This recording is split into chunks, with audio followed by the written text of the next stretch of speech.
बिस्मिल्लाहिर्रहमानिर्रहीम। अदबिस्तान के सामाईन से गुजारिश है कि वो हमारे चैनल को सब्सक्राइब करें और साथ मौजूद बेल आइकन को प्रेस करें ताकि हमारी हर आने वाली अपडेट आपको बर वक्त मिल सके। शुक्रिया। फोर कॉर्नर्स इमरान सीरीज़, मुसन्निफ मजहर कलीम MA। जिस कोठी में जूलिया और सीक्रेट सर्विस के मेंबरान मौजूद थे वो मलबे का ढेर बन चुकी थी। यूँ लगता था कि जैसे किसी ने कोठी पर एटम बम गिरा दिया हो। कार रोकते ही इमरान बिजली की सी तेजी से नीचे उतरा और दौड़ता हुआ जूलिया की कोठी के बिल्कुल सामने सड़क पार कोठी के उकबी दरवाजे की तरफ दौड़ता चला गया। सफदर ने भी अपने जहन को झटका और फिर वो भी नीचे उतरकर इमरान के पीछे दौड़ता चला गया। जैसे ही इमरान दरवाजे पर पहुंचा उसी लम्हे दरवाज़ा खोलकर एक आदमी ने बाहर झांका और इमरान उसे घसीटता हुआ अंदर लेता चला गया। इसे इंतहाई फुर्ती से इसकी गर्दन के गिर्द दोनों बाजुओं को मुखालिफ सिमत में झटके दिए और इस आदमी का जिस्म इसके हाथों में झूल गया। आवाज़ के साथ ही इसकी गर्दन खटाक की आवाज़ के साथ ही टूट चुकी थी। उसीला में सफदर भी दौड़ता हुआ अंदर आ गया। चीकू, अच्छी तरह देख लो, मैं आ रहा हूँ। इमारत के ऊपर वाले हिस्से से वही आवाज़ सुनाई दी जिसे इमरान ने ट्रांसमीटर पर बात की थी, जिसे अपना नाम 20 बताया था। इमरान दौड़ता हुआ सीढ़ियों की तरफ बढ़ा। वो समझ गया था कि इसकी कॉल के बावजूद इस 20 ने टॉप स्ट्रिंगर जूलिया की कोठी पर फायर कर दिया है और ये तबाही उसी का नतीजा है। जिस अंदाज से कोठी तबाह हुई थी इससे साफ जाहिर था कि जूलिया और उसके साथियों में से एक आदमी का बचना तो एक तरफ, इनके जिस्म का एक टुकड़ा भी सलामत हालत में नहीं मिल सकता था। यही वजह थी कि इमरान और सफदर दोनों के जहन कोठी की हालत देखते ही भयानक जल्जले की जद में आ गए थे। क्या बात है चीकू, दौड़ क्यों रहे हो? ऊपर से 20 की आवाज़ सुनाई दी। लेकिन इमरान को जवाब दिए बगैर एक की बजाय दो सीढ़ियां फलांगता हुआ ऊपर पहुंच गया और फिर उसे वो 20 नजर आ गया जो एक बड़े बैग में किसी चीज़ को चेक कर रहा था। इसकी पुष्ट सीढ़ियों की तरफ थी। इमरान के ऊपर पहुंचने की आहट सुनकर वो मुड़ा और फिर इमरान को देखते ही इसकी आंखें हैरत से फैल गईं। इसका हाथ तेजी से कोट की जेब की तरफ बढ़ा, लेकिन उसी लम्हे इमरान उस पर झपट पड़ा और वो उसके चेहरे को दोनों हाथों में जकड़े अपने जिस्म के साथ इसके जिस्म को घसीटता हुआ कमरे की दीवार से जा टकराया। बताओ, तुमने टूटू के मना करने के बावजूद टॉप स्ट्रिंगर क्यों फायर किया है? इमरान ने दोनों हाथों की उंगलियों को पूरी कुव्वत से इसके चेहरे में घुसेड़ते हुए इंतहाई सख्त लहजे में कहा।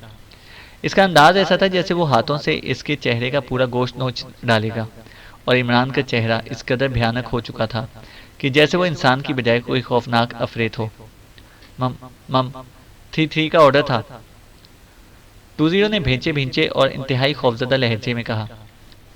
ये ऑर्डर किस वक्त आया था और कैसे आया था? इमरान के लहजे में ऐसी खौफनाक गुर्राहट थी कि पीछे खड़ा सफदर भी कांप उठा। अभी चंद लम्हे पहले अचानक कॉल आई थी। बॉस 3 ने बराह रास्त बात की थी। उन्होंने जब मुझसे बात की और पूछा तो मैंने सिचुएशन बता दी। उन्होंने फायर का हुक्म दे दिया और कहा कि टूटू गद्दार हो चुका है, उसे सजा दे दी गई है और अब तुम टूटू हो। 20 ने उसी तरह कांपते हुए और भिंचे हुए लहजे में कहा। कहाँ है इस 3 का हेडक्वार्टर? कौन है वो? जल्दी बताओ, जल्दी, फौरन। इमरान ने और ज्यादा जोर से इसका चेहरा उंगलियों से दबाते हुए कहा। 3 सर रॉल्फ है, नाराग के होटल रॉल्फ के मालिक सर रॉल्फ। 20 ने जवाब दिया। इसका हेडक्वार्टर उसी होटल में है? इमरान ने पूछा और 20 ने सर हिला दिया और इसके साथ ही इमरान ने दोनों हाथों को जोरदार झटका दिया और कटाक की आवाज़ के साथ 20 की गर्दन भी टूट गई। इमरान उछलकर पीछे हटा और 20 का फड़कता हुआ जिस्म नीचे गिरकर चंद लम्हे फड़कता रहा, फिर साकित हो गया। आओ सफदर, इमरान ने वापस सीढ़ियों की तरफ मुड़ते हुए कहा। इसका चेहरा इस कदर खूंखार नजर आ रहा था कि सफदर ने फौरन नजरें झुका ली। इमरान दौड़ता हुआ सीढ़ियों पर पहुंचा और फिर उसे फलांगता हुआ नीचे उतरता चला गया। उसी लम्हे इसे सामने खुले दरवाजे से एक चेहरे को यकलख्त पीछे होते देखा तो वो बुरी तरह चौंक पड़ा। चौहान, ये चौहान का चेहरा था। इमरान ने बेख्तियार चीख कर कहा और इसके पीछे आने वाला सफदर यकलख्त चौंक पड़ा। इमरान की तेज आवाज़ जैसे ही बुलंद हुई, पीछे हटने वाला चेहरा दोबारा दरवाजे में नमूदार हुआ। वो वाकई चौहान था और चौहान अपने सामने इमरान और सफदर को देखकर जल्दी से आ गया। आपने यहाँ से कोठी पर फायर किया था? चौहान के लहजे में बेपनाह हैरत थी। बताओ, जूलिया और बाकी साथी कहाँ हैं? इमरान ने जल्दी से आगे बढ़कर चौहान को बुरी तरह झिझोड़ते हुए कहा। उसे अचानक ये ख्याल आ गया था कि शायद सिर्फ चौहान ही बाहर था और वही बच निकला है। वो ठीक है, मैं सिचुएशन चेक करने आया था, चौहान ने इमरान की हालत देखकर घबराए हुए लहजे में कहा। और इमरान ने हाथ छोड़कर इत्मीनान की एक जोरदार सांस ली। इसका चेहरा तेजी से नॉर्मल होने लग गया था, जबकि सफदर का सुता हुआ चेहरा भी चौहान की बात सुनकर खिल उठा था। कहाँ है वो? कैसे बच गए तुम? कोठी तो तबाह हो गई, इस बार सफदर ने तेज लहजे में पूछा। हाँ, लेकिन हम पहले वहां से निकल चुके थे। जूलिया ने अचानक इस कोठी की खिड़की को चेक कर लिया था और फिर दूरबीन की मदद से इसने देख लिया कि कोई खौफनाक गन का दहाना इस खिड़की से जरा सा बाहर निकला हुआ था और इसका रुख बिल्कुल हमारी कोठी के सेंटर वाले हिस्से की तरफ था।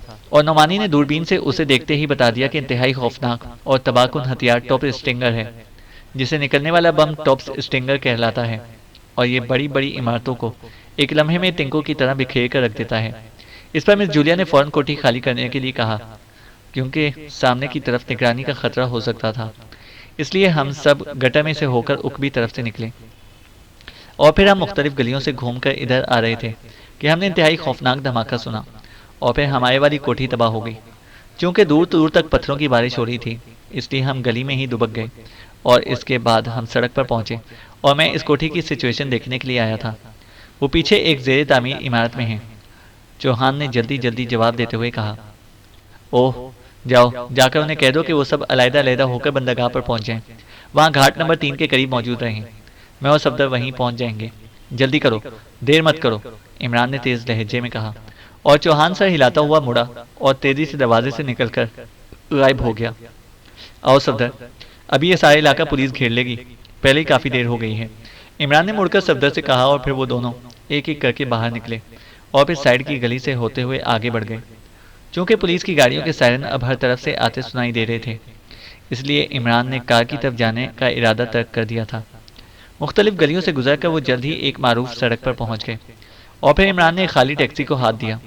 टैक्सी इनके करीब आकर रुक गई और इमरान ने सफदर को बैठने का इशारा किया और ख़ुद भी दरवाज़ा खोलकर पिछली सीट पर बैठ गया। जैस क्लब ले चलो, इमरान ने तेज़ लहजे में टैक्सी ड्राइवर से कहा और टैक्सी ड्राइवर ने सर हिलाते हुए कार आगे बढ़ा दी। मुख्तलिफ सड़कों से गुजरने के बाद टैक्सी एक 2 मंजिला लेकिन खूबसूरत और जदीद डिज़ाइन की इमारत के सामने रुक गई, जिस पर एक जहाज़ी साइज़ का बोर्ड लगा हुआ था और बोर्ड पर जैज़ क्लब के अल्फाज जल बुझ रहे थे। इमरान नीचे उतरा और इसने जेब से एक नोट निकालकर टैक्सी ड्राइवर के हाथ पर रखा और तेज़ी से क्लब के मेन गेट की तरफ बढ़ गया। सफदर इसके पीछे था। मेन गेट पर एक बावर्दी दरबान मौजूद था। एंथोनी अंदर है, उसे कहो कि प्रिंस ऑफ ढंप आया है, इमरान ने दरबान से मुखातिब होकर इंतहाई बावकार लहजे में कहा। ओह जनाब, एंथोनी अंदर अपने दफ्तर में है, आप तशरीफ़ ले जाएं। सामने सीढ़ियों का इख्तिताम इनके दफ्तर पर होता है, दरबान ने मुअद्दबाना लहजे में कहा और इमरान सफदर को साथ लिए तेज़ी से आगे बढ़ा और फिर सीढ़ियाँ फलांगता हुआ ऊपर एक राहदारी में पहुंच गया। सामने एक बंद दरवाजे के बाहर भी एक बावर्दी दरबान मौजूद था और दरवाजे पर एंथोनी प्रोपराइटर की तख्ती लगी हुई थी। यस सर, दरबान ने इमरान के करीब आते हुए कहा। अंदर जाकर कहो कि प्रिंस ऑफ ढंप आया है, जल्दी करो, इमरान ने तेज़ लहजे में कहा और दरबान ने बजाय अंदर जाने के साइड पर पड़ा हुआ इंटरकॉम का रिसीवर उठा लिया। यस, दूसरी तरफ से एक भारी आवाज़ सुनाई दी। सर, कोई प्रिंस ऑफ ढंप आए हैं, इनके साथ एक और साहब भी हैं, दरबान ने मुअद्दबाना लहजे में कहा। ओह अच्छा, इन्हें अंदर भेज दो, रिसीवर से हैरत भरी आवाज़ सुनाई दी और इसके साथ ही कमरे का दरवाज़ा ऑटोमेटिक अंदाज में खुलता चला गया। तशरीफ़ ले जाइए जनाब, बॉस अंदर हैं, दरबान ने इस बार मुअद्दबाना लहजे में सर को झुकाते हुए कहा और इमरान खुले दरवाजे से अंदर दाखिल हो गया। जाहिर है सफदर उसके पीछे ही था। ये कमरा इंतहाई कीमती सामान से सजा हुआ था और नफीस अंदाज की बड़ी सी मेज़ के पीछे एक उधेड़ उम्र लेकिन लंबे कद का एकरीमी बैठा हैरत भरे अंदाज में इमरान और सफदर को देख रहा था। मेरा नाम एंथोनी है और मैं इस क्लब का मालिक हूँ, एंथोनी ने बैठे बैठे सपाट लहजे में कहा। X2, इमरान ने होंठ चबाते हुए कहा और इस बार एंथोनी इस तरह उछल कर खड़ा हुआ जैसे इसके कदमों तले बम फट पड़ा हो। ओह ओह, आप कौन हैं? एंथोनी ने बुरी तरह चौंकते हुए कहा। क्या तुम्हें बॉस की तरफ से प्रिंस ऑफ ढंप का कोड नहीं बताया गया था? इमरान का लहजा बेहद सख्त था। जी बिल्कुल बताया गया था, मैं तो आपका तारुफ पूछ रहा था जनाब, एंथोनी ने घबराए हुए लहजे में कहा। सुनो, तारुफ का मौका नहीं है, क्या तुम मुझे और मेरे साथियों को जल्द से जल्द यहाँ से निकालकर नाराक में पहुँचा सकते हो? इमरान ने सख्त और सपाट लहजे में कहा। ओह सर, मैं जहाज़ चार्टर कराए देता हूँ, एंथोनी ने कहा। नहीं, किसी मारूफ तरीके से नहीं, क्योंकि हो सकता है कि फोर कॉर्नर्स ने यहाँ फौरी तौर पर चेकिंग करवा दी हो, इमरान ने एक तेज लहजे में कहा। एक मिनट सर, मैं मालूम करता हूँ, एंथोनी ने चंद लम्हे खामोश रहने के बाद कहा, और फिर इसे जल्दी से मेज पर रखे हुए टेलीफोन का रिसीवर उठाया और नंबर डायल करने लगा। Yes, Nixon speaking. दूसरी तरफ से एक आवाज़ सुनाई दी। मैं एंथोनी बोल रहा हूँ निक्सन। मैंने अपने चंद खास आदमियों को यहाँ से निकाल कर जल्द अज जल्द नाराग पहुँचाना है, लेकिन जरिया ऐसा चाहिए जो तेज़ रफ्तार भी हो और किसी चेकिंग की जद में भी ना आ सके, एंथोनी ने कहा। अगर ऐसी बात है बॉस, तो फिर एक ही सूरत है कि अपनी लॉन्च में रेड स्पॉट पर पहुंचा दिया जाए और वहां से अपनी कंपनी के फिशिंग हेलीकॉप्टर के जरिए नाराग में अपने मखसूस अड्डे पर पहुंचा दिया जाए और वहां से लॉन्च इन्हें नाराग छोड़ सकती है। ऐसी सूरत में कहीं भी चेकिंग ना होगी, निक्सन ने जवाब दिया। गुड, इसका मतलब है कि फिशिंग हेलीकॉप्टर रेड स्पॉट पर मौजूद है। पिछले दिनों तो वो खराब था, एंथोनी ने मुतमईन लहजे में कहा। यस बॉस, आज ही वो दुरुस्त होकर आया है, निक्सन ने जवाब दिया। अच्छा ठीक है, हम वहीं घाट पर पहुंच रहे हैं, तुमने इनके साथ जाना है और फिर वापसी पर मुझे रिपोर्ट देनी है, एंथोनी ने कहा। यस बॉस, जैसे आपका हुक्म, निक्सन ने मौदबाना लहजे में जवाब देते हुए कहा और एंथोनी ने ओके कहकर रिसीवर रख दिया। आपके साथ कितने आदमी हैं, एंथोनी ने पूछा। हम समेत 6 मर्द और एक औरत, इमरान ने जवाब दिया। फिर ठीक है, इतने आदमी फिशिंग हेलीकॉप्टर में आ जाएंगे, एंथोनी ने सर हिलाते हुए कहा और साथ ही वो उठ खड़ा हुआ। आइए, मैं आपको रवाना कर रहा हूँ, एंथोनी ने कहा और फिर वो एंथोनी के साथ इसके दफ्तर से निकलकर सीढ़ियाँ उतरने लगे। आगे आगे एंथोनी था, जबकि इमरान और सफदर इसके पीछे। ये है कौन? बॉस को भी जानता है, सफदर ने दबे लहजे में कहा। ये बॉस का होने वाला साला है, बहुत बड़ी फिशिंग कंपनी का मालिक है और आजकल अपनी बहन यानी बॉस की होने वाली बीवी को जहेज में देने के लिए शार्क मछलियाँ शिकार कर रहा है, इमरान ने कहा और सफदर बेइख्तियार हंस पड़ा। ओह, इसलिए आपने जूलिया और दूसरे साथियों को घाट पर पहुंचने के लिए कहा था, सफदर ने आखिरी सीढ़ी के नीचे उतरते हुए कहा। हाँ, ताकि जूलिया भी इन मछलियों का नज़ारा कर सके। मुझे यकीन है कि इन मछलियों को देखकर ही वो खौफजदा हो जाएगी और फिर जिद ना करेगी कि उसे हक महर में 10 लाख शार्क मछलियाँ दी जाएं, इमरान ने सर हिलाते हुए कहा और सफदर एक बार फिर बेइख्तियार हंस पड़ा। मतलब है जूलिया आपसे फरमाइश कर चुकी है, सफदर ने हंसते हुए कहा। यार, तुम्हें औरतों की नफ्सियात का तो इल्म है। दूसरी औरत का शौहर और दूसरी औरत का जहेज उन्हें अपने वालों से ज़्यादा पसंद आता है, इसलिए हिफ्ज़े मा तकद्दम के तौर पे बात कर रहा हूँ, वरना बॉस की बीवी को मिलने वाले जहेज को देखकर इसे लामहला फरमाइश कर देनी है, इमरान ने कहा। आइए जनाब, तशरीफ़ रखिए। पार्किंग में पहुंचकर एंथोनी ने स्याह रंग की एक बड़ी और जदीद मॉडल की कार का पिछला दरवाज़ा खोलते हुए कहा और इमरान और सफदर पिछली सीट पर बैठ गए तो एंथोनी खुद ड्राइविंग सीट पर बैठ गया और दूसरे लम्हे कार जैस क्लब से की पार्किंग से निकलकर सड़क पर दौड़ने लगी। जनाब, आप इस वक्त नाराज़ हो गए थे। दरअसल मैंने पाकिस्तान के अली इमरान के कारनामों की बड़ी धूम सुनी हुई है, इसलिए मुझे उन्हें देखने का बड़ा इश्तियाक था। बॉस ने जब मुझे बताया कि सीक्रेट सर्विस किसी भी वक्त मुझसे रब्ता कायम कर सकती है, तो मैं बेहद खुश हुआ था कि अब इमरान साहब से मुलाकात ज़रूर होगी, कार चलाते हुए एंथोनी ने मौदबाना लहजे में कहा। तो तुम अली इमरान को देखना चाहते हो? इमरान ने इंतहाई संजीदा लहजे में पूछा और सफदर मुस्कुरा दिया। जी हाँ, क्या आप? एंथोनी ने चौंकते हुए पूछा। मैं तुम्हें अहमक नजर आ रहा हूँ? इमरान ने गुर्राते हुए कहा। जी नहीं, मेरा मतलब, एंथोनी बुरी तरह गड़बड़ा गया। तुम्हारा मतलब कुछ भी हो, बेहतर है उसे देखने की ख्वाहिश ना करो, क्योंकि एक और आदमी ने भी एक बार यही ख्वाहिश की थी और फिर बाकी उम्र उसके सर पर हुक्के का पानी लगाते गुजर गई, इमरान ने कहा। हुक्के का पानी सर पर? मैं समझा नहीं। एंथोनी वाकई बौखला गया था। अगर तुम्हारे दिमाग की यही हालत है तो फिर पानी की बजाय सालिम हुक्का ही लगाना पड़ेगा तुम्हारे सर पर, इमरान ने कहा और इस बार सफदर से रहा ना जा सका तो वो खिलखिलाकर हंस पड़ा। इनका मतलब है कि जब आदमी गंजा हो जाए तो बाल उगाने के लिए हुक्के का पानी सर पर लगाता है, सफदर ने हंसते हुए कहा। ओह, मगर क्यों? एंथोनी का दिमाग अभी तक असल बात तक ना पहुंच सका था। मेरा ख्याल है अली इमरान को ख्वामख्वा अक्लमंद मशहूर कर रखा है दुनिया ने। असल अक्लमंद तुम हो, इमरान ने मुंह बनाते हुए तंजिया लहजे में कहा और सफदर कहकर मारकर हंस पड़ा और एंथोनी इस तरह मुंह बनाकर खामोश हो गया जैसे उसे इन दोनों की बातों की समझ ही ना आ रही हो। भारी जबड़े वाले शख्स ने मेज की साइड पर लगा हुआ बटन दबाने के लिए हाथ बढ़ाया ही था कि एकलख्त मेज पर रखे टेलीफोन की घंटी बज उठी और इसने चौंक कर रिसीवर उठा लिया। यस, जिब्राल स्पीकिंग। भाई जबड़े वाले ने करख्त लहजे में कहा। बॉस, मैं रॉकी बोल रहा हूँ, ऑपरेशन रूम से। आप फौरन यहाँ आ जाएं, इंतहाई अहम बात है। दूसरी तरफ से इंतहाई पुरजोश लहजे में जवाब दिया गया। ओह, क्या हो गया है? जिब्राल ने बुरी तरह चौंकते हुए कहा। बॉस, प्लीज़ जल्द आ जाएं, दूसरी तरफ से मिन्नत भरे लहजे में कहा गया। ठीक है, मैं आ रहा हूँ, जिब्राल ने जवाब दिया और फिर रिसीवर रखकर वो उठा और तकरीबन दौड़ने के से अंदाज में बैरूनी दरवाजे की तरफ बढ़ गया। मुख्तलिफ राहदारियों से गुजरता हुआ वो लिफ्ट के जरिए एक बड़े हॉल में पहुंचा, जहां बड़ी जदीद किस्म की मशीनें नस्ब थीं। एक मशीन के सामने एक खूबसूरत सा नौजवान खड़ा बड़ी बेचैनी के आलम में हॉल के बैरूनी दरवाजे की तरफ देख रहा था। बॉस, प्लीज़ जल्दी, इस नौजवान ने बेचैनी भरे लहजे में कहा। क्या हुआ तुम्हें? जिब्राल ने कहा और तेजी से इसके करीब पहुंच गया। बॉस, ये मंजर देखिए, मुझे खतरा था कि ये लोग हेलीकॉप्टर से दूर ना हट जाएं। नौजवान ने मशीन की स्क्रीन पर लगी हुई एक छोटी सी स्क्रीन की तरफ इशारा करके कहा और जिब्राल कुछ न समझने वाले अंदाज में इस स्क्रीन पर झुक गया। स्क्रीन पर हेलीकॉप्टर खड़ा नजर आ रहा था। इसकी दुम से जरा फासले पर दो आदमी खड़े बातें कर रहे थे। इनमें से एक तवीलुल कामत था और दूसरे का कद इससे कदरे दबता हुआ था। मेरे ख्याल में ये लोग भी हेलीकॉप्टर में ही आएंगे। इस दबते हुए कद वाले के होंठ हिले और आवाज़ मशीन से निकली।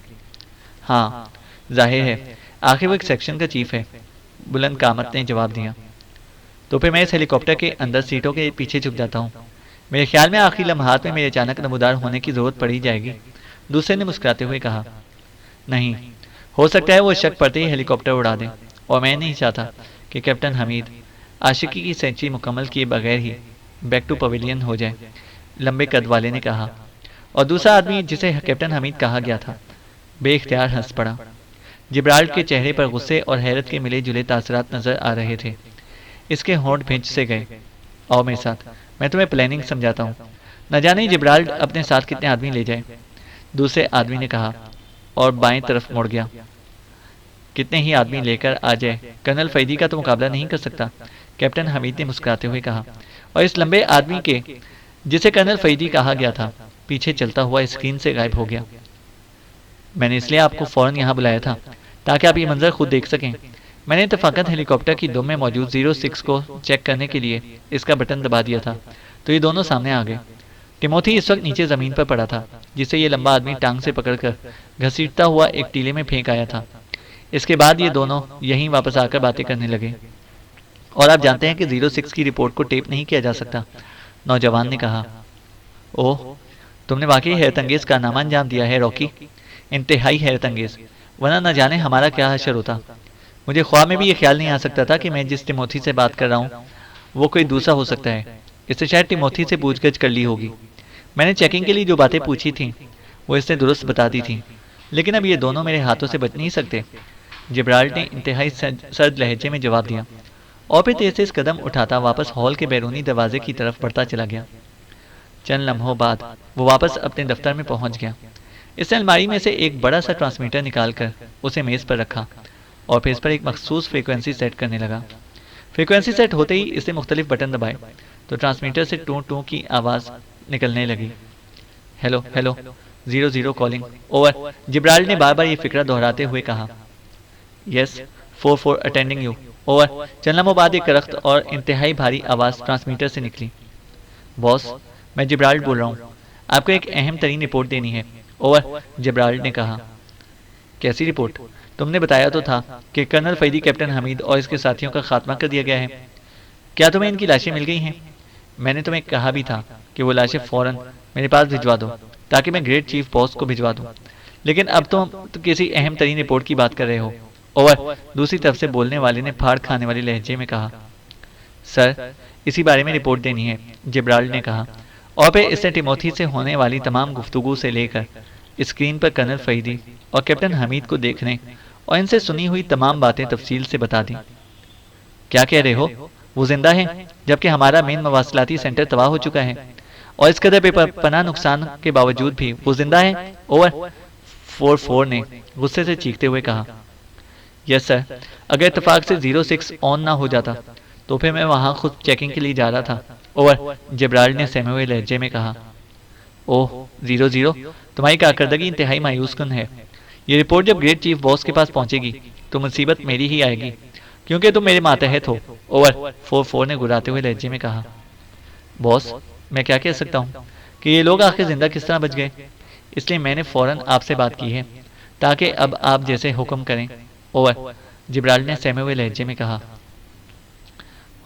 ठीक है, अब मुझे खुद हरकत में आना पड़ेगा। ये कर्नल फैदी और कैप्टन हमीद वाकई तुम्हारे बस के नहीं हैं। मैं देखता हूँ ये अब मेरे हाथों से कैसे बच सकते हैं। ये अच्छा हुआ कि तुमने मुझे कॉल करके रिपोर्ट दे दी, वरना अगर तुम खुद वहां पहुंच जाते तो हो सकता था कि वो तुम्हें काबू कर लेता। ओवर एंड ऑल, 4-4 ने इंतहाई करख्त लहजे में कहा, और इसके साथ ही ट्रांसमीटर से एक बार फिर टूटू की आवाज़ें निकलने लगीं। जिब्राल्ट ने हाथ बढ़ाकर रिसीवर ट्रांसमीटर ऑफ किया और फिर कुर्सी पर बैठकर अपनी पेशानी से पसीना पहुंचने लगा। उसे यूं महसूस हो रहा था जैसे उसे नई जिंदगी मिल गई हो, क्योंकि वो 4-4 की सख्त मिजाजी से वाकिफ था। वो मामूली सी कोताही से भी बर्दाश्त न कर सकता था, लेकिन न जाने क्यों उसने उसे माफ कर दिया था और कोई सजा न दी थी। कर्नल फैदी एक बड़े से टीले के पीछे स्टेन गन लिए खामोश बैठा हुआ था, जबकि इसने कैप्टन हमीद को बिल्कुल अपनी मुखालिफ सिमत में काफी फासले पर एक टीले के पीछे बिठाया हुआ था। हेलीकॉप्टर इससे काफी फासले पर खड़ा था, लेकिन जो जगह कर्नल फैदी ने मुंतखब की थी वहां से हेलीकॉप्टर साफ नजर आ रहा था। कर्नल फैदी जानता था कि जिब्राल्ट लाजमन इस हेलीकॉप्टर के करीब ही उतरेगा और फिर इसके साथ आने वालों की तादाद देखते हुए वो इनसे निपटने की कार्रवाई करेगा। लेकिन काफ़ी देर हो जाने के बावजूद ना ही कोई हेलीकॉप्टर नजर आया और ना ही कोई जीप वगैरह। हर तरफ पुरस्कार सी खामोशी और सकूत सा छाया हुआ था। और जैसे जैसे वक्त गुजरता जा रहा था, कर्नल फैदी हैरान हो रहा था कि आखिर जिब्राल्ट अब तक क्यों नहीं पलटा। और फिर मजीद कुछ देर गुजरने के बाद कर्नल फैदी ने फैसला किया कि बजाय यहाँ इनका इंतजार करने के, क्यों ना इस हेलीकॉप्टर के जरिए जिब्राल्ट के हेडक्वार्टर वो खुद पहुंच जाए। लेकिन अभी वो सोच ही रहा था कि अचानक दूर से आसमान पर एक धब्बा सा दिखाई दिया। कर्नल फैदी चौंक कर उसे देखने लगा। धब्बा तेजी से बड़ा होता गया और फिर कर्नल फैदी ने उसे पहचान लिया। एक अजीब साख्त का हेलीकॉप्टर था जो खासी तेज रफ्तारी से इधर ही आ रहा था। आखिर आ ही गया जिब्राल्ट, कर्नल फैदी ने होंठ भेजते हुए बड़बड़ा कर कहा, और साथ ही इसने स्टेन गन को सीधा करके खुद को मजीद एक बाहर निकली हुई चट्टान के नीचे छुपा लिया, ताकि आसमान से उसे किसी तरह देखा ना जा सके। हेलीकॉप्टर इस जगह पर आकर मौलक हो गया जहां जमीन पर टिमोथी का हेलीकॉप्टर खड़ा था, लेकिन आने वाले हेलीकॉप्टर की बुलंदी इस कदर थी कि वो स्टेन गन की रेंज में ना था, इसलिए कर्नल फैदी खामोश बैठा रहा। अचानक हेलीकॉप्टर में से कोई चीज नीचे गिरी और साथ ही सुर्ख रंग का पैराशूट खुल गया। कर्नल फैदी ने देखा कि पैराशूट के साथ कोई आदमी बंधा होने की बजाय एक अजीब सी साख्त की मशीन बंधी हुई थी जो तेजी से नीचे जमीन की तरफ आ रही थी। यह क्या चीज है? कर्नल फैदी ने हैरत भरे लहजे में कहा और वो उसे गौर से देखने लगा। लेकिन इससे पहले कि वो मशीन जमीन पर गिरती, वो अचानक एक जोरदार धमाके से पलट गई और इसमें इस कदर तेज रोशनी निकली कि जैसे सूरज फट पड़ा हो। ये रोशनी सिर्फ एक लम्हे के लिए थी, फिर गायब हो गई और इस मशीन के पुर्जे पैराशूट समेत नीचे खड़े हेलीकॉप्टर के पास ही नीचे गिर पड़े। उसी लम्हे हेलीकॉप्टर में से नीले रंग के 2 शोले से चमके और पलक झपकने में इनमें से एक शोला इस टीले से आकर टकराया जिसमें कर्नल फैदी छुपा हुआ था, जबकि दूसरा शोला मुखालिफ सिमत में इस टीले की तरफ गया था जिसमें कैप्टन हमीद मौजूद था। नीला शोला टीले से टकराकर गायब हो गया, लेकिन कर्नल फैदी को यूं महसूस हुआ जैसे उसके जिस्म में दौड़ने वाला खून बर्फ की मानंद जम गया हो। वो बिल्कुल बेहसो हरकत हो चुका था। हेलीकॉप्टर अब तेजी से नीचे उतरने लगा और चंद लम्हों में वो टिमोथी वाले हेलीकॉप्टर के साथ आकर जमीन पर उतरा और फिर इसमें से 4 मुसल्लह अफराद उतरे। इनमें से 2 तो दौड़ते हुए कर्नल फैदी की तरफ आए और 2 उस टीले की तरफ बढ़ते चले गए जिसमें कैप्टन हमीद मौजूद था।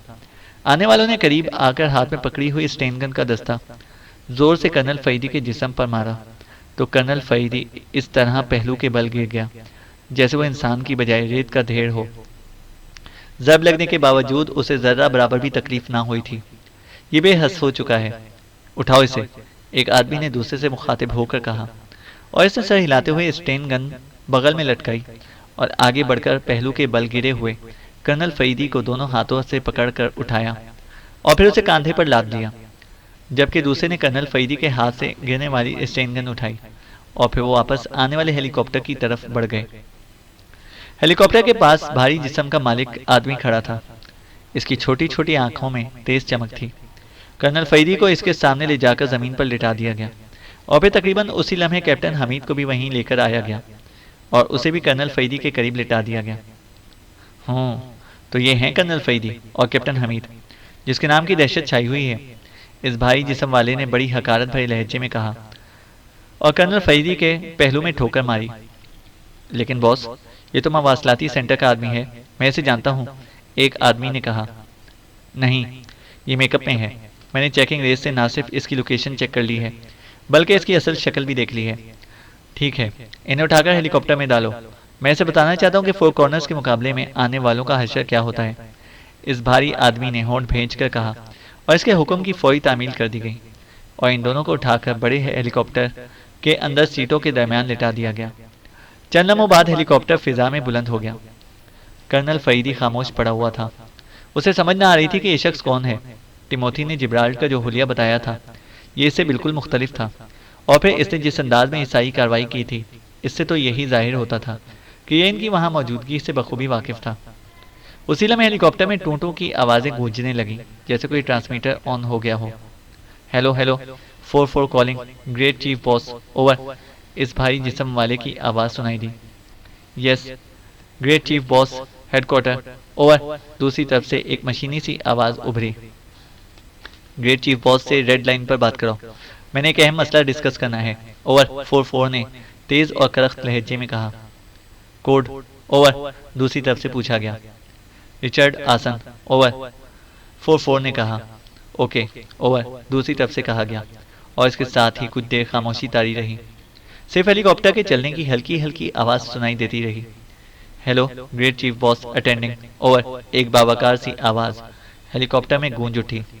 बॉस, मैं रिचर्ड आसन हूँ, 4-4 ने कहा और फिर इसने 0-0 से मिलने वाली रिपोर्ट के साथ साथ अब तक की तमाम सिचुएशन तफसील से बता दी। ओह, तुमने अच्छा किया कि 0-0 की बजाय तुम खुद वहां चले गए। तुम इन दोनों को मेरे हेडक्वार्टर पर पहुंचा दो, ओवर। दूसरी तरफ से कहा गया। किस शक्ल में बॉस, जिंदा या लाशों की सूरत में, ओवर। 4-4 ने कहा। ये जिंदा हाथ लग गए हैं इसलिए तुम इन्हें जिंदा ही भेजो। मैं ये चेक करना चाहता हूँ कि ओटा प्रोसेस के बावजूद ये लोग ठीक कैसे हो गए, ओवर। दूसरी तरफ से जवाब दिया गया। ठीक है बॉस, अच्छा हुआ आपसे बात हो गई, वरना मेरा ख्याल था कि मैं इनकी लाशें आपके पास भेजता, ओवर। 4-4 ने मुस्कुराते हुए कहा। लाशों में तो बहरहाल इन्होंने तब्दील होना ही है, जिस तरह दूसरे हो चुके हैं, लेकिन मेरी ये साइंसी उलझन दूर हो जाएगी कि आखिर ये ठीक किस तरह हो गए। मैं अब इस कर्नल फरीदी के दिमाग पर वसी तजर्बात करूंगा, ओवर। दूसरी तरफ से जवाब दिया गया। यस बॉस, मैं भिजवा देता हूँ, कोड बता दें, ओवर। रिचर्ड आसन ने जवाब दिया। Special code Alvin X brown 3, over. Great chief boss ने जवाब दिया। Yes boss, over. 4-4 ने जवाब दिया और दूसरी तरफ से ओवर एंड ऑल के साथ ही ट्रांसमीटर का बटन ऑफ होने की आवाज़ सुनाई दी। कर्नल फरीदी, मुझे अफसोस है कि मैं तुम्हारी कोई खातिर खिदमत नहीं कर सका, वरना यकीन रखो कि मुझे तुम्हारे जिस्म का एक एक रेशा अलहदा करते हुए इंतहाई मुसरत होती। ग्रेट चीफ बड़ा रहमदिल आदमी है, इसलिए वो बस तुम्हारी खोपड़ी तोड़कर तुम्हारा दिमाग बाहर निकाल लेगा और इसके बाद तुम्हारी लाश किसी गटर के गलीज पानी में बहते हुए सड़ जाएगी। 4-4 ने मुड़कर सीटों के दरमियान मफलूज पड़े हुए कर्नल फरीदी से कहा और फिर मुड़कर पायलट को हिदायत देने लगा, जबकि कर्नल फरीदी दिली दिल में सोच रहा था और खुश हो रहा था कि इस तरह उसे 4 कॉर्नर्स के असल हेडक्वार्टर में दाखिल होने का मौका मिल रहा है। उसे इस बात की कतन कोई परवाह न थी कि इसका जिस्म मफलूज है, क्योंकि 4-4 ने ग्रेट चीफ बॉस को जो रिपोर्ट दी थी इसमें इसने मफलूज करने वाली इन रेस का जिक्र कर दिया था, जिससे इसने कर्नल फरीदी और कैप्टन हमीद को मफलूज किया था और फरीदी की माहियत और तोड़ को अच्छी तरह जानता था, इसलिए वो बजाय परेशान होने के जहनी तौर पर पूरी तरह मुतमईन था। चैनल को सब्सक्राइब करें और बेल आइकन को प्रेस करें ताकि हमारी हर अपडेट आपको बर वक्त मिल सके।